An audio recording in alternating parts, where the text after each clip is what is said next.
Good evening, and thank you all so much for joining us today. My name is Leah Frieden, and I'm a reference librarian at the Fayetteville Public Library. And this event is the first one in our Lift Every Voice series on the topic of African American poetry. And we have several more events coming up throughout the week, so I just wanted to take a moment to talk about those. Tomorrow, we will have two outstanding videos that were created by the University of Arkansas Library's Special Collections, exploring selections from their African American poetry collection. The videos will be posted to our YouTube page, our Facebook page in the morning, and archivists will be answering your questions throughout the day. On Thursday, Jeffrey Davis and F. Douglas Brown will read from and discuss poems on Black fatherhood from their co-written book of poetry, Begotten. On Saturday, we'll have a performance from Ozak Waba, a lively band dedicated to keeping Afro-pop, reggae, West and South African music alive in Northwest Arkansas. And last but certainly not least, on Sunday, we'll have a poetry workshop led by Natasha Devon on the topic of poetry as healing. And I also wanted to take a moment to thank the grant that made this series possible. Lift Every Voice is a national public humanities initiative of the Library of America, presented in partnership with the Schomburg Center for Research in Black Culture, with generous support from the National Endowment for the Humanities, the Andrew W. Mellon Foundation, and Emerson Collective. And moving on to tonight's events, I would like to introduce you to Dr. Constance Bailey. Dr. Bailey is an assistant professor of English and African American Studies at the University of Arkansas. She completed her BA in English at Alcorn State University, her MA in English with a folklore and oral tradition emphasis from the University of Missouri, and her doctorate in English from the University of Missouri with an emphasis in the African Diaspora Studies. Dr. Bailey regularly teaches modern and contemporary American literature. Thank you so much for joining us, Dr. Bailey. Thank you for having me. I forgot I was off camera for just a second. Yeah, that introduction probably makes me sound much more impressive than I am, but thank you all so much for for joining me this evening. And that sounds like a wonderful tableau of events. I need to actually register for a couple more things, so I need to check out the library's webpage after this talk is over. So what I thought I would do this evening is start with a little bit of a slideshow to kind of go through some, not even so much terms, but maybe some quotes, a little bit of context for the poems that we're talking about, and then just kind of open it up for discussion or a conversation. And so hopefully that will work. Let's see, share screen. And if at any point, since this is not super formal, if at any point you have questions about anything or you want to interject, please feel free to do so. And then lastly, I will apologize because my notes are on my computer, so I'll be kind of vacillating, going back and forth. But let's see, go to slideshow, play from start. All right, let's see. All right, so our conversation tonight is on Black language and music, and specifically African American poetry. And as Leah just mentioned, the grant is called Lift Every Voice and Sing, specifically why African American poetry matters. And one of the things that's interesting, I see at least one of my students, on the Zoom tonight. So Kevin Young, who was I believe the director of the Schomburg Center at the time that this grant was written, and he's now, I think, maybe the director of the Smithsonian African American Museum of African American Culture, but I could be mistaken about that. But at any rate, he edits one of the collections of poetry that I use in my African American literature class. And so our theme for that course is soul food, African American identity and the politics of food. And so I've had scholars in who talk about foodways and like racialized food stereotypes. And so it's very different from the crux of our discussion tonight. But I thought that was so interesting because he wrote the introduction to the collection for the grant. And he is a very prolific contemporary poet, and he has a wonderful uh, group of odes, one of which is called Ode to Boudin. And if any of you have ever had Boudin, or if you're a Southern, it's a delicious concoction of some things that probably aren't that good for you. I don't even know what's in boudin, but it's like rice and I don't know. But anyway, and so I thought it was interesting that when I decided to speak on Black language and music, mostly because of my interest in African American music, actually. I'm not a poetry scholar. I'm a fan, of course, but I don't have any, specialized knowledge in poetry. But I thought, oh, I can talk about the kinship between African American poetry and the blues. Like that'll be great.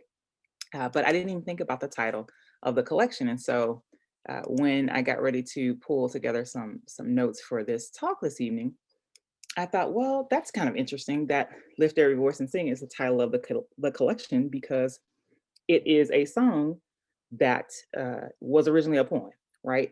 And so just a little bit of context. This is from the NAACP website. If you didn't know, I think most people probably do know this, but just in case, often called the Negro National Anthem or the Black National Anthem. It was written as a poem by James Weldon Johnson, who was at the time the president of the National Association for Colored People. And then it was set to music by his brother, John Rosamond Johnson, in 1899. It was first performed in public in the Johnsons' hometown of Jacksonville, Florida, at a celebration of Lincoln's birthday on February 12th, 1900, by a choir of 500 school children at, of course, a segregated school where James Weldon Johnson was the principal. So I thought, what better way to talk about the kinship between language and music to look at a poem that has been set to motion and has really been beloved and kind of hailed as the Black National Anthem is the other thing that is often called, right? And so I thought that was very appropriate. In terms of relationships, the relationship between music and poetry, a couple quotes that I thought were very interesting from James Baldwin. We have this first quote that said, "It's only in his music which Americans are able to admire because a protective sentimentality limits their understanding of it, that the Negro in America has been able to tell his story. It is a story which otherwise has yet to be told and which no American is prepared to hear." And so Baldwin was cited in an essay by literary critic and scholar Brent Hayes Edwards. And what he says, right, in terms of context, is that for many African American writers, Black music in particular has come to epitomize racial consciousness. In this sense, poets gravitate toward the standard of music, not only because of its expressive amplitude, but because it is viewed as the definitive transcript of Black historical experience. So even if you think about Public Enemy, or if you think about NWA, and we know that Ice Cube's kind of recent provocative comments, he's now, I think, subject to cancel culture. But at the time, in the early 80s, right, they were expressing, this outrage with police brutality, and blues artists were expressing their disillusionment with the American dream, right? So hence the songs about my last $2 and always being broke. And so in many ways, you can see why poetry would take its inspiration from African American music, right? Let's see. Second quote from a sociologist, but also a writer, Charles Johnson, who notes that the new racial poetry of the Negro is the expression of something more than experimentation and a new technique. It marks the birth of a new racial consciousness and self-conception. So in many ways, I saw Baldwin and Johnson's quote going hand in hand. All right, let's see. So specifically, blues and poetry. I always like to cite my sources as a literary scholar. So this is taken from the Smithsonian's Folklore's website, or Folkways website rather. And so they start with this question, and I'm paraphrasing the question. What makes a poem so pleasing to the ear? Oh, that's funny. It is a paraphrase, but I put quotation marks as if it were a direct quote. Well, that's neither here nor there. What makes a poem so pleasing to the ear? So a solid rhythm, for one thing, right, is part of this response. Something we know a good song also depends on. There are two poetic forms that begin as song forms. So the ballad of British and American literature, and the blues stanzas of Harlem Renaissance poet Langston Hughes. So as it pertains to the blues stanza, right, it is a recognizable form in Black popular music. The intention of the lyrics is to express an emotion. The blues rhythm originated in African American field hollers and work songs, and many trace it to century old traditions from West Africa. And so specifically, what people refer to as the blues stanza. So this 3-line stanza whereby the second line repeats the first and the third brings home the rhyme. So an example, Good Morning Blues by Lead Belly. For those of you who are familiar with Langston Hughes, the Weary Blues probably comes to mind. So just briefly, in terms of form and content, one of the things that I think the poems in this collection do a good job of is showing the relationship between form and content in terms of this this mutually, I think, this mutually dependent relationship between both form and content of Black popular music and African American poetry. So in terms of form, significantly, we'll often see the use of the blues stanza. So again, that 3-line stanza. In terms of other structural aspects, uh, African American poetry borrows a lot from the improvisational nature of jazz. And then we also see the use of popular vernacular expressions. In terms of its content, then, and I think this is also extremely relevant for the poems that we look at tonight, we see that poetry, contemporary African American poetry, often takes jazz and blues artists for its subjects.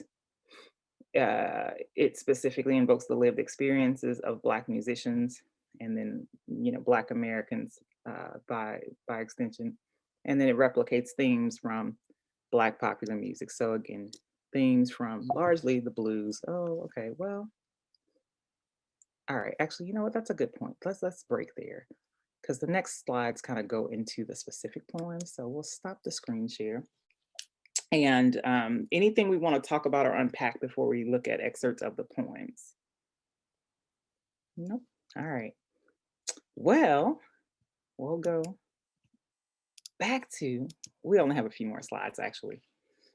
And I didn't really want to do I didn't want to butcher a performance of either of these poems. So I just wanted us to look at excerpts. I do think there are a couple of poems. I want to say Kevin Young maybe reads Ma Rainey. And then there might even be an older excerpt on YouTube of Michael Harper reading, but it's a little bit older, so the quality of it is not, it's not great. And so that was one of the reasons I was concerned about trying to share it, and then you lose some quality in the sharing. But at any rate, here's an excerpt from Sterling Brown's Ma Rainey, and actually a little bit of context about Sterling Brown. Very, I learned about Sterling Brown in grad school, right? So I like that this collection includes both some very canonical African American poets, for lack of a better word, and also some contemporary experimental poets. So in some ways, Sterling Brown is part of, what we would consider like a canon of African American poets. Born in DC, received a bachelor's degree from Williams College, got his master's from Harvard. Let's see. Began teaching at Howard University in 1932, Howard University of Vice President Kamala Harris fame. And his poetry was influenced by jazz, blues, work songs, spirituals, like Langston Hughes, Jean Toomer, Countee Cullen, and other poets of the period. His writing expresses concerns about race in America. Southern Road was his first collection. It was published, let's see, was well received by critics. Brown became part of the artistic tradition of the Harlem Renaissance. But with the arrival of the Great Depression, he couldn't find a publisher for his second verse. So he largely turned to writing essays and criticism. And I think that was actually my first introduction to Sterling Brown as a critic. But he published his second book of poetry, The Last Ride of Wild Bill, in 1975. And he died in 1989, which is recent-ish. I mean, but so anyway, a long and prolific life. So from Ma Rainey. When Ma Rainey comes to town, folks from any place miles around, from Cape Girardeau, Poplar Bluff, flocks in to hear Ma do her stuff.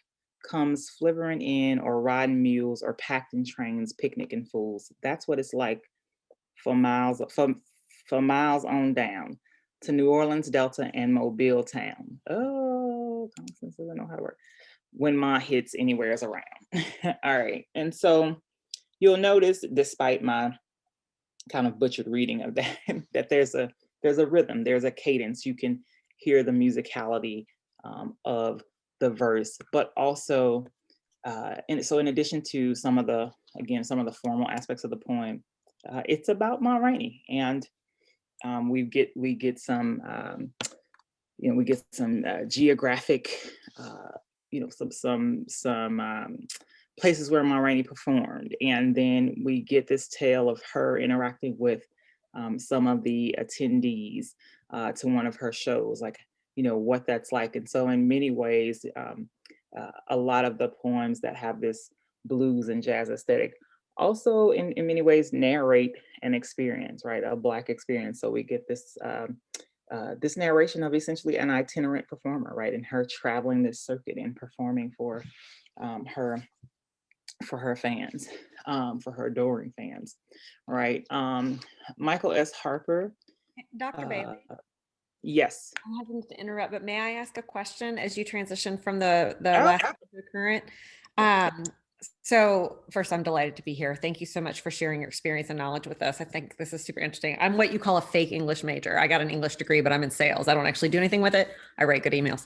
But I have a question for you regarding, so I don't really know much about African-American poetry, right? I'm old enough that I did not have the opportunity for it to be a part of the core courses that I took 30 years ago. But I am fascinated by the idea of poetry and music, the blues, being so tightly interwoven. And you did not butcher the segment from the poem. I thought it was delightful to hear you to speak it aloud. And I think a lot sometimes about just the fundamental difference in the experience of poetry between the spoken word and when you read it alone, right? Without hearing it out loud.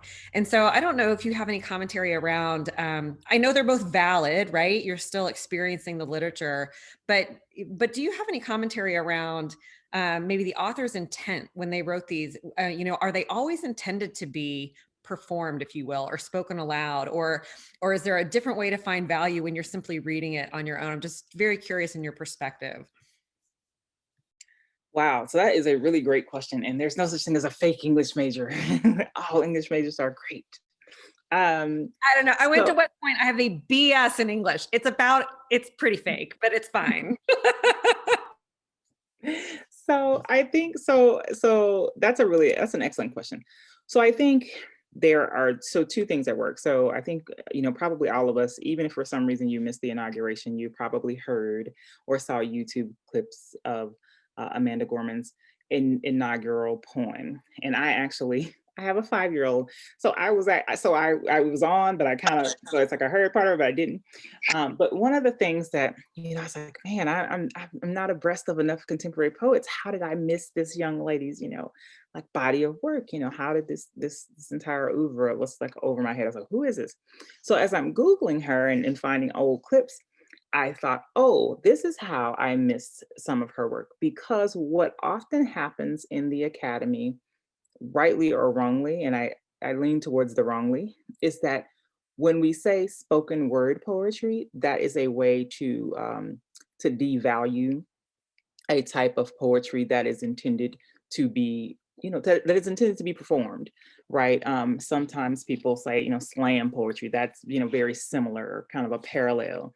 And it's a way to imply that the aesthetic value of poems that, don't necessarily have a performative element, that they are somehow better or more literary or more scholarly. So that in and of itself, I think is a problem. But I don't necessarily know that that is even your question. I think all poetry, to my mind, and again, to be clear, I'm not a poet. So this is me from a critic's perspective, but because there is so much emphasis placed on diction and word choice and being just exact with the, saying golden versus yellow or saying yellow versus gold, because there is so much emphasis on the word and, the effect of that word. I think all poetry, and I always tell my students, because we're doing poetry right now, so they have to explicate poems, always read the poem aloud because there is, I think, some nuance. I mean, just the nature of poetry in and of itself, even if it's an elegy, like a poem of mourning, or even if it's an ode, right? As I was saying about Kevin Young's Ode to Boudin, we read his odes, but to hear it is just such a different experience, right? And so even though you can't in many ways replicate the voice of the poet, you still get some sense of the rhythm and the cadence. And so I just think poetry as an experience is better when it's heard. So reading it aloud, I think it comes to life off the page. And I actually find reading poetry quite boring, to be honest. I mean, I have to, it's in much the same way that reading a play is nothing compared to watching a play. Right. I think that there are just, which is very different than a novel, right? Which I think is an experience designed to be to consumed at length and to be read, and you can internalize all the elements. So for me as a genre, I think it is intended to be heard. And I don't know if that answers your question. I feel like the first part. It does. It's actually quite validating. So thank you. And I love your analogy because nobody really sits down to read screenplays, right? We like to watch the show. And so I'm not a performer, and sometimes I feel silly reading it out loud, but there's a music to poetry. And I've thought, well, so like Shakespeare's poetry, but you can read Shakespeare, right? But this, to me, especially in the tradition of the African American, with the connection back to the blues, to me, that's why I'm so curious. So I really thank you. I appreciate your perspective. Yeah, I'm certainly willing to be wrong on that. So there's somebody on this who may know more. You're a real English major. Right. but that is my sense of the thing. Yeah. Cool. Awesome. I love it. All right. Yeah, feel free. We only have a couple more slides, but if anybody else has another question, pop in. All right. So Michael Harper's Dear John, Dear Coltrane. A little bit of context. So this is what one reviewer said about his collection. Oh, so his debut collection is titled Dear John, Dear Coltrane. So the piece that we have is from that debut collection of the same name. So a reviewer said, Harper has eschewed neither the personal, political, nor the lyrical, but consistently forged a middle road from the multiple intersections of memory and experience, music and language, oppression and achievement.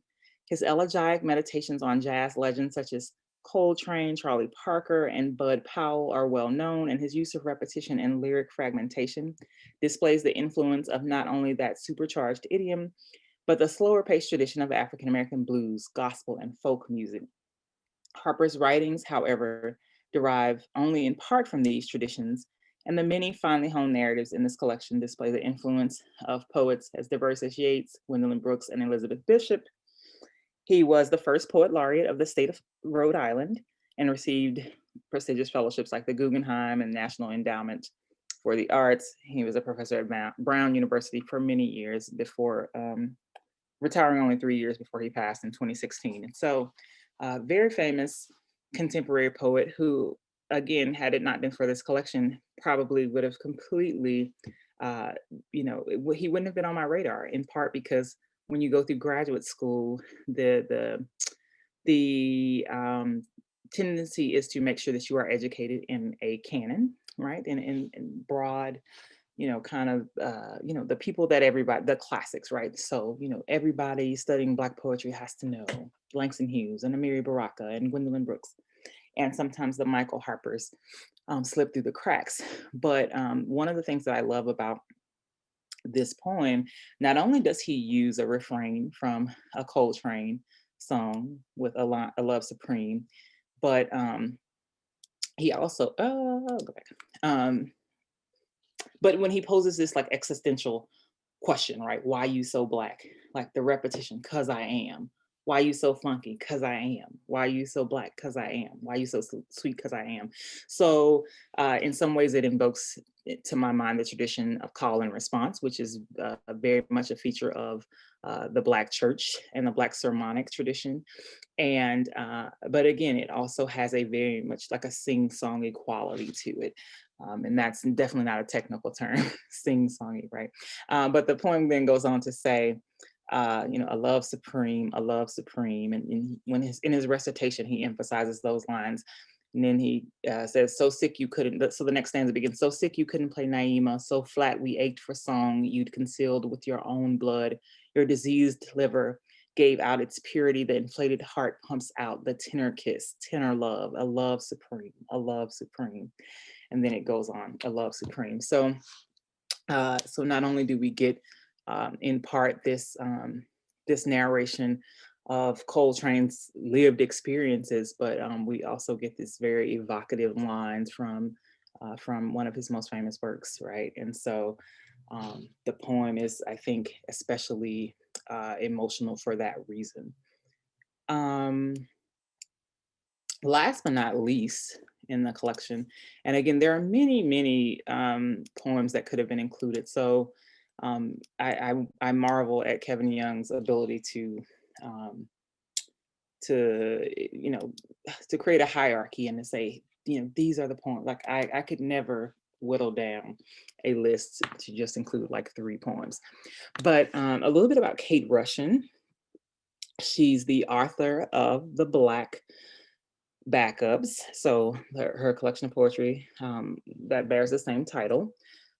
And just as an aside, this is pretty funny. I tell my students that Author, because I'm so Southern, it's always pronounced Arthur, no matter how I try to get away from that. But anyway, she's the author of The Black Backups and The Bridge Poem, which is another famous piece by her.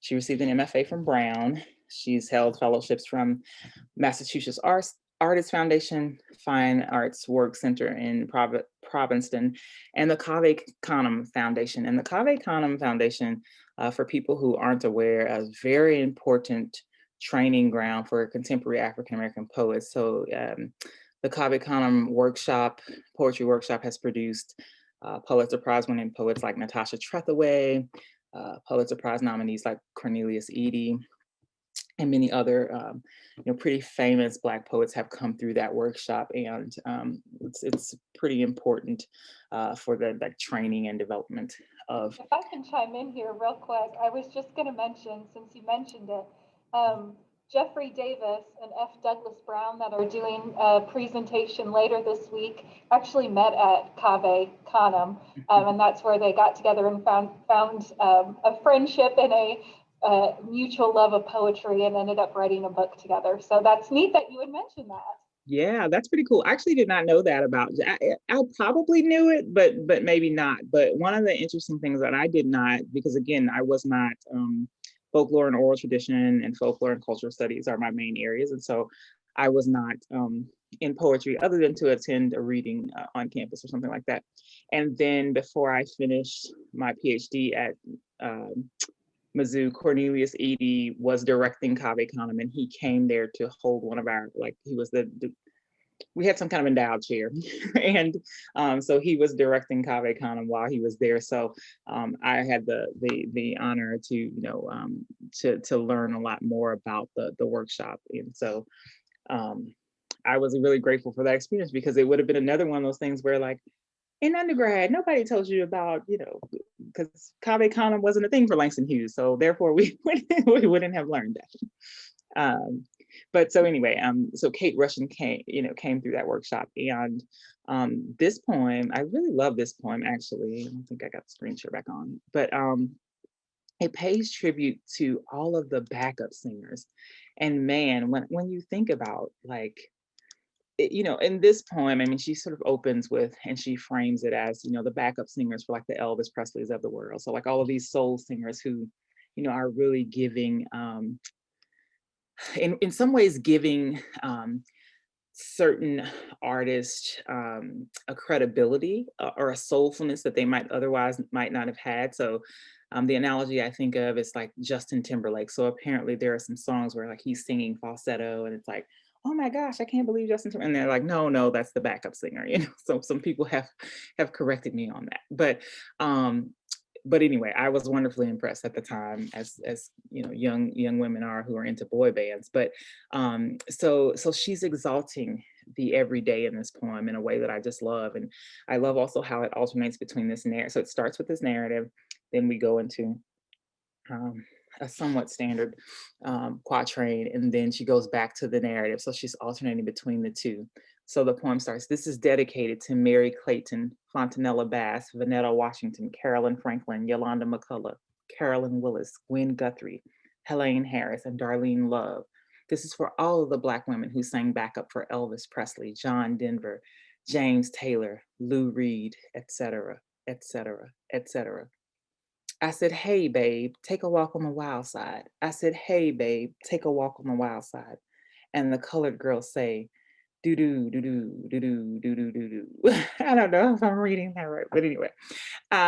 So she basically gives the melody of a chorus, right, to a bluesy song, and then she goes on to say, "This is for my great grandmother Esther, my great grandmother Addie, my grandmother called Sister, my great aunt Rachel, my aunt Hilda, my aunt Tyne, my aunt Bretta, my aunt Gladys, my aunt Helene, my aunt Helen, my aunt Ellie, my cousin Barbara, my cousin Dottie, and my great great aunt Vane."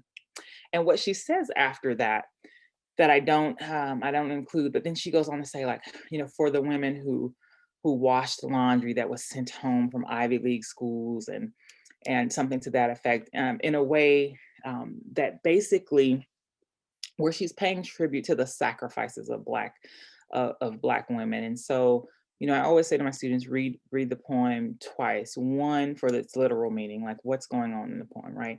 And then, secondly, you should read it more than twice, but at least, twice. But on that next reading, try to figure out like what symbolic or metaphoric value can you extract from that. And so I think, one of the powerful things about this poem, The Black Backups, one, the title I think invokes, right, backup singers, and specifically because she mentions, famous singers, we're thinking backup singers, which I think is appropriate.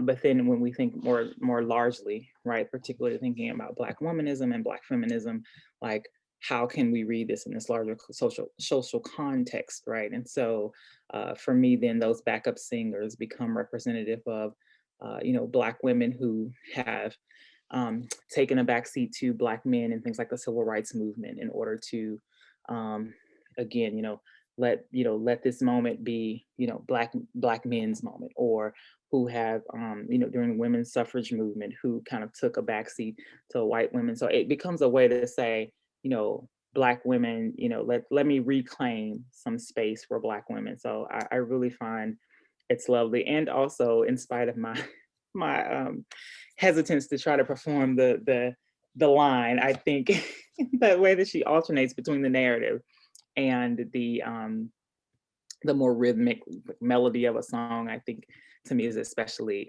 effective, because it's doing both at the same time. I'm thinking backup singers, but I'm also thinking, oh, my granny and my great grandma, and here are the sacrifices that these women, and I mean literally the narrative, invokes, I think my grandmother, when I was interviewing her for like a class assignment, said she had been like a domestic, and I never knew, because in my lifetime she'd only been a teacher, so it never occurred to me that my grandmother had washed people's laundry, and that she did that and then came home, to be with her family and do some other things. So I found it really, really moving for that reason. And so, yeah, I don't really have. So, Dr. Bailey, I'm your student that always raises her hand, so I apologize to the rest of the crowd. Oh, sure. Well, no, I didn't have anything else to say, so that's good. So I wanted to ask, share my observation. I love this poem. I actually had the chance to read it ahead of time because this attachment came out with the invite, but but I have a question because I think I may have misinterpreted it. So my question is partly, can you misinterpret poetry? I'm sure you can. But, and of course, we all read it through our own personal experiences and perspectives and lenses, right? And so as I read this, and Molly, I'm picking up what you're putting down. I know that song and I was singing it in my head as she was reading the poem. But when I thought about the title and then read through this, it's very clear the opening device, right? She's talking about backup singers. That's very clear. But then I started thinking about the broader context that I have just grown in awareness around Black women as the backbone and as the backups of our society, and kind of this, like, we have so over the course of, I would say, forever and ever fallen back on the strength, the unpaid labor, you name it, of Black women. And so I read some of that in this, to your point about, she talks about having to do the laundry of the Ivy Leaguers, right? All these things. And so that was one of my interpretations. And then I actually found it somewhat heartbreaking as you get farther down into the poem. The narrator, I came away with the sense that she felt that she was the backup, that her mom had to prioritize those to whom she owed service. And so that were, those were a couple of things I took away. And then as you're going through, I'm like, oh, that's not right. I misinterpreted that. No. So to your first point, I mean, I think to your first point, I would agree with that reading, right? That this idea of Black women being the backbone is in some ways kind of similar to what I'm saying, but a different articulation of it.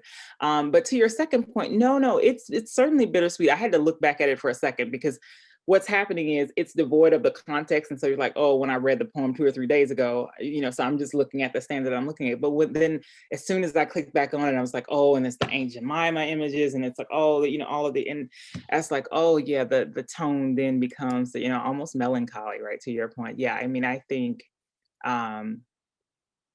yeah, but so for me though, I guess, and I might still come back to this, one of the almost the very last sentence, this is for the Black backups, this is for my mama and your mama, my grandma. So again, a way to try to reinsert them, or to give them some place where they haven't been, right? And I think that's one of the beauties of poetry. What am I doing? Is because the poem exists in perpetuity, whereas their labor is lost, right? And I talk a lot about like the unpaid or the invisible labor of not just Black women, but women in general, like the way in which the work outside the home is valued versus the invisible labor that, stay-at-home mothers do, or that, Black moms do. So so for me, and ultimately, I think still maybe because of that standard towards the end, where it's trying to exalt, I think, moms and grandmas, but I don't think I don't ever.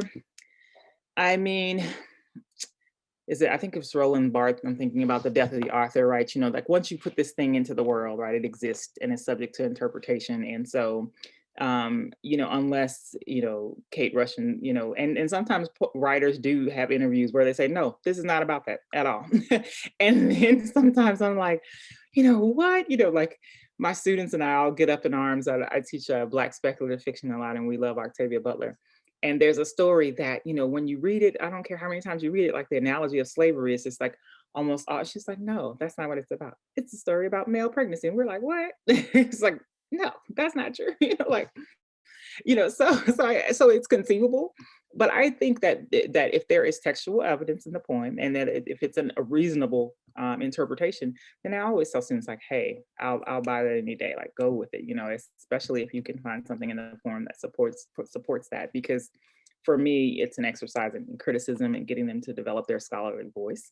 And even for us as adults, reading, like, still, like, I want to flex my criticism wings. Here's what I think is going on. So I mean, I certainly would find that to be a convincing argument for sure. I think I still want to lean towards, like, she's trying to reaffirm,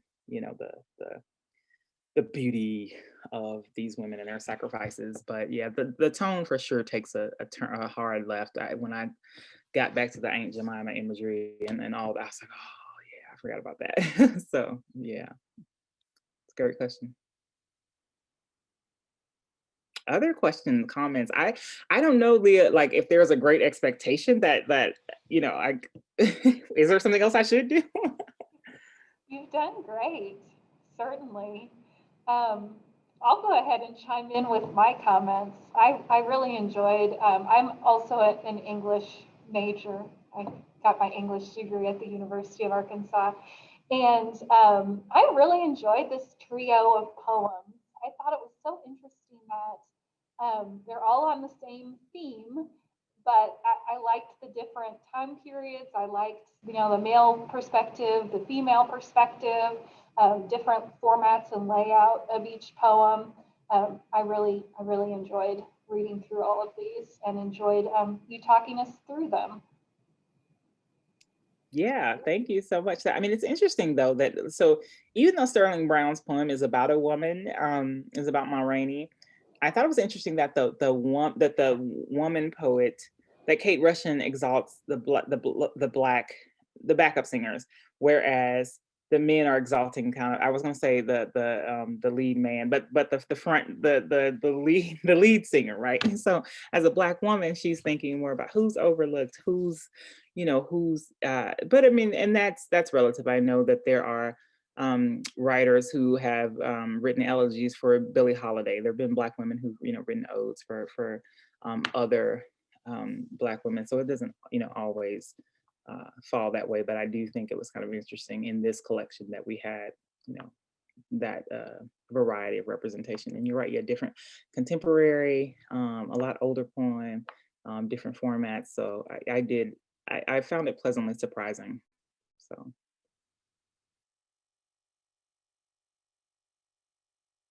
Other questions, comments? I see a lot of folks that I recognize. I had a question. Lee, I can't answer any question. You probably know the answer. You could ask it though. Well, I was just wondering that some of the poems that you just went over, reflecting the influence of blues and jazz musicians on the poets. I was just wondering if you see kind of the reverse true, where poets, and especially now, like spoken poetry, you're seeing kind of like the influence by poetry on music. That's kind of a broad question, but I didn't know if, like, especially recently, if more artists are kind of paying their respects to poets. Well, that is a great question. What I would say is, and what I suspect to be true, and I don't have any, I have no quantitative or qualitative data to support this, but I would suspect that has always been the case among more less mainstream, so quote unquote underground artists, particularly like underground hip hop artists. So for example, one of my conferences that I go to, there's a hip hop artist named Talib Kweli, whose work I really love, although sometimes he can be preachy and ideologically very like, you eat red meat, so you're what. Sometimes that people can go that way where where it's like it's one thing to affirm your value and the importance of your beliefs, and then that can trickle over into what I think is right. That's a whole other lecture. So Leah can have me back for this other thing. But but I said all that to say his mother is a professor. It's a school in upstate New York, but we attend one of the same conferences, and so he frequently raps about poets and writers. But he's not. He's on a Kanye album, like one of Kanye's first albums, and it's like the closest to mainstream as he sort of got. So for a little while, people like sort of were familiar with his body of work. But then he kind of went back underground. So I think you'll find, artists like that who are frequently invoking, writers and critics. So I'm thinking about like 80s and 90s hip hop now, like Boogie Down Productions and more quote unquote conscious, conscious rap, which again, I sort of get sometimes when people get so invested in those type of labels, it becomes to me a way for them to be didactic and to say, like to privilege their work and be dismissive of others. So I don't get too much into that, but yeah, for sure, sort of what is it, neo soul slash conscious rap slash hip hop that originates in a certain locus usually. It's very much New York centric, or very like heavy urban areas. But those persons who consider themselves to be kind of hip hop purist, right? I would say, there is this idea that like the music is a way to transmit knowledge, and so therefore we have to introduce students, or people to these ideas, or to these things that they might not otherwise have been exposed to. So I do like that aspect of it. So while I don't listen to a lot of it now, but I don't listen to a lot of anything that's not like on Kids Bop or whatever. So it's nothing about like the genre itself. It's just like, this is how I listen to podcasts and audiobook and Kids Bop. That's what I listen to. But yes, so I don't think it's widespread. I don't think it's pervasive, but I do think there is for sure like a discernible and recognizable body of work that recognizes poetry. And the other thing I would say probably more mainstream is someone like Gil Scott-Heron's The Revolution Will Not Be Televised, because I think the way in which that has had such a political association for so many artists, and I even saw it incorporated into an episode of Lovecraft Country last year. And so that's a way that I see, artist work becoming, part of sort of mainstream consciousness in a way that it might not have otherwise. Thank That was a you. really great question. Hard question though. Lee is my colleague in the English department. She's only supposed to throw me softballs, like easy, Other questions? Going once, going twice. Leah, I do have a quick question for you. Is that reader in the public domain? Is it something that I could share with my team at work? Yeah, so you're more than welcome. They let us use that PDF, which is just a selection actually from the full reader. You're more than welcome to share that. And then I'm glad you asked that, because the full reader is a very rich text. It's about 400 pages. But if anyone is interested in reading the full one, we do have a couple of copies of that as part of our collection here at FPL. But you're more than welcome to share that PDF. Well, I tell you what, I have since I have 6 or 7 minutes, and also because I see another colleague who's a foodways scholar, and because Kevin Young curated this collection, he's so awesome. I will share a quick reading of one of his food odes if we can do that, because they are amazing. Yeah, so let me do that. So I was just saying that this collection that I use, The Hungry Ear, which you can kind of not see, it doesn't have Ode to Boudin in it. So I always like to play that for my students because it's so great. But I really in Ode to Boudin, and then another one that's much longer that I'm sure he has a reading somewhere, but I didn't try to find the link to that one, Ode to Gumbo. There's this rumination, like you see this wonderful intersection of food and trauma and class, and like it's just a really his stuff is great, but he's a prolific writer, so he's got criticism, and he's got I think maybe even a couple novels. But I really appreciate and his stuff is really funny. Ode to Chicken is like he says, let me see, let others put on airs, pigs graduate to pork, bread becomes toast, even beef was once just bull before it got them degrees. So this clever double entendre, but even dead, you keep your name and head.